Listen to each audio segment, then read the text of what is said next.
মার্কিন যুক্তরাষ্ট্র আসলে কি করছে? শেখ হাসিনা একেবারে পরিষ্কার করে দিয়েছেন যে তিনি দেশে ফিরবেন, তার জেল হোক, তার ফাঁসি হোক, তিনি ফাঁসির মঞ্চ তৈরি করতে বলছেন, কারাগার তৈরি করতে বলছেন। তার মধ্য দিয়ে এটি পরিষ্কার যে তিনি ফিরবেন।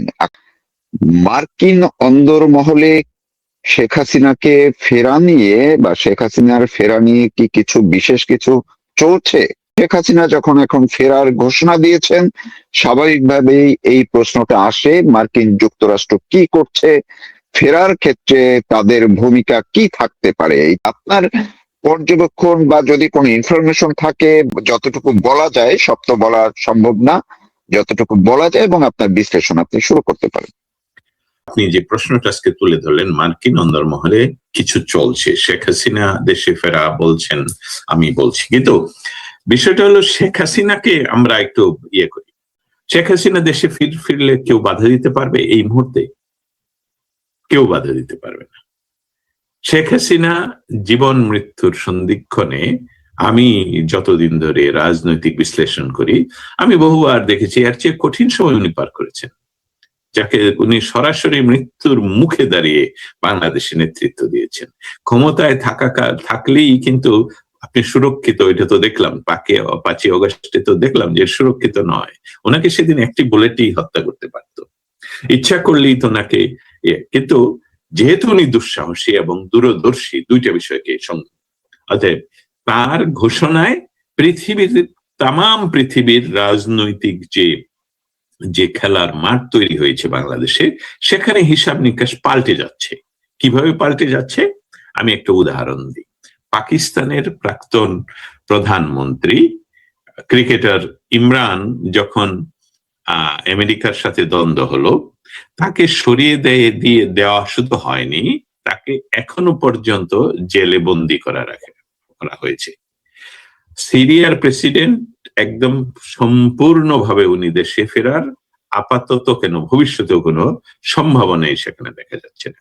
কিন্তু বাংলাদেশের পরিস্থিতি কিন্তু শেখ হাসিনার দূরদর্শিতায় মাত্র 2 বৎসরই শেখ হাসিনা যেখানে নিজে ডিক্লার করতে পারেন যে আমি দেশে ফিরবো, আমার জন্য তোমরা ফাঁসির মঞ্চ তৈরি করো আর যাই করো, আমি আমার দেশে ফিরবো, এটাকে আমি এইভাবে বলবো, এটাকে আটকানোর যে ক্ষমতা, সক্ষম, সেটা কারো নেই। বাংলাদেশ এটাকে বাধা দিতে পারবে না, আন্তর্জাতিক কোন শক্তি এটাকে বাধা দিতে পারবে না। তাই মার্কিন অন্দরমহলের আভ্যন্তরীণ হিসাব নিকাশ কিন্তু সম্পূর্ণভাবে পাল্টে যাচ্ছে।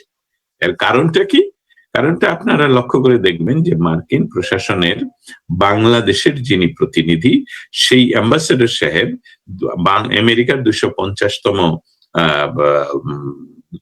কি জানি স্বাধীনতা বলবো না, দেশ তৈরির বা 250 বছর পূর্তির আয়োজন গত বছর রয়েছে আমেরিকা, আমি সেটা লাইভ করেছিলাম। সেখানে বাংলাদেশে অনেকগুলো রিক্সাকে আমেরিকান ফ্ল্যাগ দিয়ে তৈরি করে সেটা দূতাবাস প্রদর্শন করেছে এবং সেগুলো নিশ্চয়ই সেখানে ডিস্ট্রিবিউশন হবে। এই বিষয়টা কিন্তু বাংলাদেশের আভ্যন্তরীণ রাজনীতিতে ইনফ্লুয়েন্স তৈরি করার জন্যই অনেকগুলো কাজের বাহ্যিক যেটা আমরা দৃশ্যমান দেখতে পাচ্ছি, কিন্তু এর পেছনে নিচের যে আরো অনেক বড় কিছু হচ্ছে সেটা আমরা দেখতে পাচ্ছি না। আপনি শুধু চিন্তা করে দেখুন, উদাহরণটা, এই রিক্সা যদি ভারতের পতাকা দিয়ে হতো, এই রিক্সা যদি রাশিয়ান এমনকি চাইনিজ পতাকা দিয়ে হতো, তাহলে ইতিমধ্যে বাংলাদেশে যারা বাংলাদেশ বিরোধী বলবো, তারা কিন্তু রাস্তাঘাট সমানে এবং মসজিদ মাদ্রাসায় সমানে আন্দোলন করতো, কিন্তু কিছুই বলা হচ্ছে না। অতএব আমেরিকান সমীকরণটা হলো এই যে তারা বাংলাদেশের একটি বড় গোষ্ঠী, যে গোষ্ঠীর প্রতিদ্বন্দ্বিতা করার জন্য, যে গোষ্ঠীকে আটকিয়ে রাখার জন্য বাংলাদেশের প্রায় 60% মানুষের প্রতিনিধিত্ব করে, যেমন বিএনপি, জামাত, সমস্ত রাষ্ট্রবিরোধী ইয়েগুলো, তাদেরকে নট অনলি ফাইন্যান্সিয়াল, তাদেরকে এমনকি সামরিক শক্তি দিয়ে সহযোগিতা করে তাদেরকে ক্ষমতায় বসিয়ে রাখতে হচ্ছে। অতএব এদের এই যে খরচ, এই খরচ করে যেটা ইন্দো প্যাসিফিক তথা বঙ্গোপসাগরে তাদের যে মৌলিক উপস্থিতির প্রয়োজন, সেটা কিন্তু অনেকটাই আমি বলবো কার্যত তারা হাসিল করে ফেলেছেন ইউনূস সরকারের মাধ্যমে।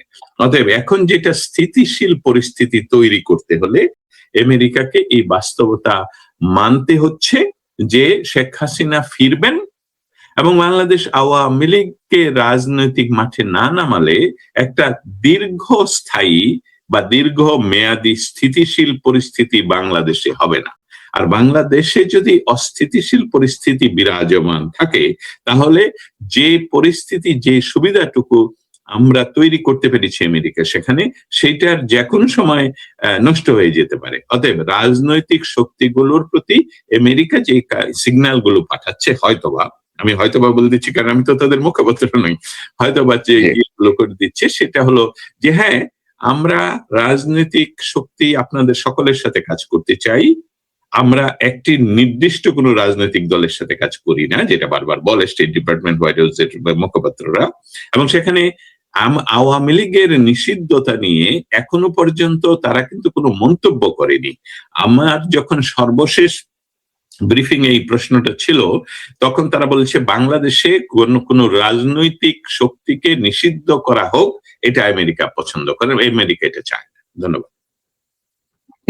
আমি যেখানটা আপনি থামলেন সেই জায়গাটিতেই যে এখন আমরা দেখতে পাচ্ছি মার্কিন যুক্তরাষ্ট্রের বাংলাদেশি যে লবি বা কোর গ্রুপটা আছে, দৃশ্যত আমরা যদি যেমন যাদেরকে বলি এর মধ্যে কয়েকজন উপদেষ্টা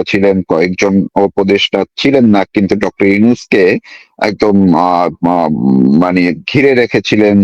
আমাদের গণমাধ্যম নমস্য ব্যক্তিরা আছেন 2-4 জন, শহীদুল আলমরা আছেন, বদিউল আলম মজুমদাররা আছেন। আবার এখন দেখলাম এই যে 2-3 জন সাংবাদিক, আপনার মার্কিন মূল্যকে একজন আছেন যাকে পাঠানো হয়েছিল প্রেস মিনিস্টার করে, গোলাম মর্তুজা, তিনি প্রতিদিনই ফেসবুকে কথা বলছেন।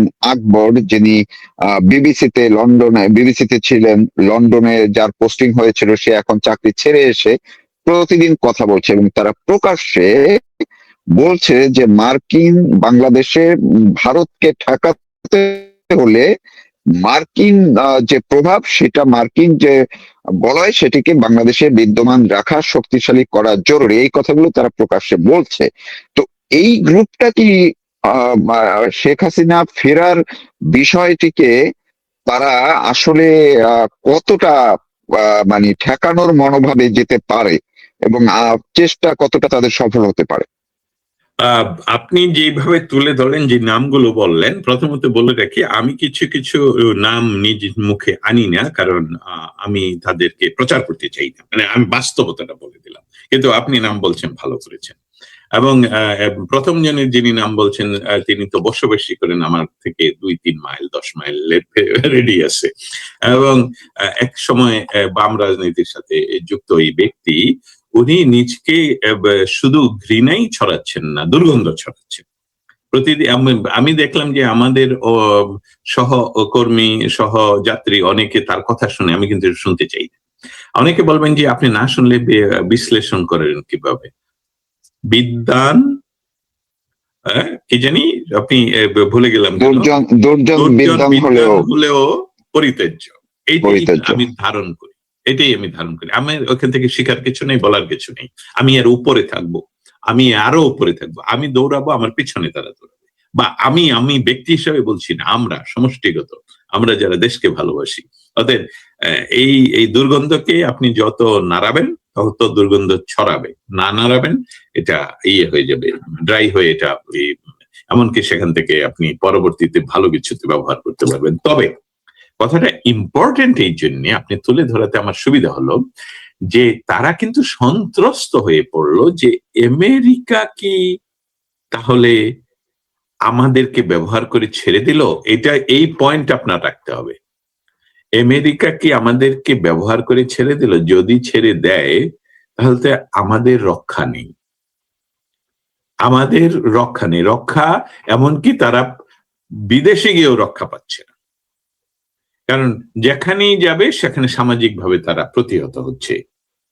অতএব বিষয়টা হলো যে আমরা আমাদেরকে কি স্বপ্ন দেখানো হয়েছিল সেটা জানি না, কিন্তু আমরা ব্যবহৃত হয়েছিলাম সেটা আমরা জানি। এবং আমেরিকা আমাদেরকে ব্যবহার করছে এই ভাবটা তারা বলছে, আমেরিকা বলছে না কিন্তু। অর্থাৎ তারা ক্রাই করছে যে আমাদেরকে ফেলে দিয়ে চলে যাচ্ছেন কেন। তারা এই জুজুর ভয় দেখাচ্ছে, আরে ভাই আপনারা যদি না থাকেন তাহলে তো ভারত এটাকে দখল করে ফেলবে। ভারত বাংলাদেশকে কখনো দখল করেনি, ভবিষ্যতেও করবে না, কিন্তু ভারত যতটুকু দখল আছে তার থেকে বাড়বে, কমবে না।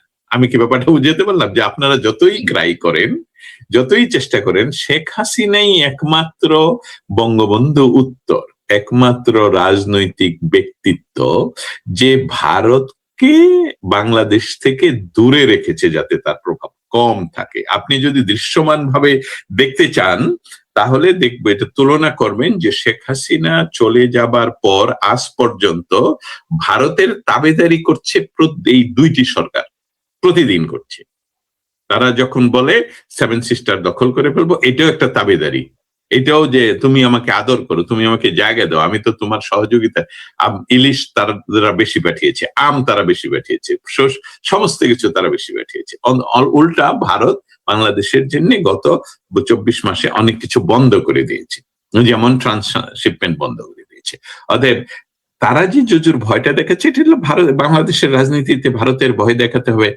আমেরিকাকে এই দুইজন ব্যক্তির নাম বলছেন, আরো এদের সাথে যাদের নাম বলছেন, তারা সকলে মিলে আমেরিকাকে বোঝাতে চেষ্টা করছে যে জীবন রক্ষার জন্য তারা ক্রাই করছে। কারণ তারা দেখতে পাচ্ছে যে শেখ হাসিনা ফিরবে, শেখ হাসিনাকে তো তারা নাল এন্ড ভয়েড করতে পারে নাই। শেখ হাসিনা যদি শব্দটা শেখ হাসিনা, ইয়েস যদি পাঠ অমুক তমুক, শেখ হাসিনা নাই। এটা আমি রাজনৈতিক বিশ্লেষণ করছি, আপনিও এটা জানেন। শেখ হাসিনার আজ পর্যন্ত কোনো ডিক্লারেশন উনি করেননি, এরকম হয়নি। অতএব আমেরিকান ইন্টারনালি, আমেরিকা যে পরিবর্তিত পরিস্থিতিতে তারা নতুন করে চিন্তা করছে, সেটা ওনারা টের পেয়ে গেছেন। এবং তার দ্বারা এই টের পাওয়াতেই তারা বলছেন, আরে ভাই তোমরা চলে যেও না, তাহলে তো ইন্ডিয়া চলে আসবে। আওয়ামী লীগ চলে আসার অর্থ হলো তাদের কাছে ইন্ডিয়া, যেটা সবসময়। এখন বাস্তবতা হলো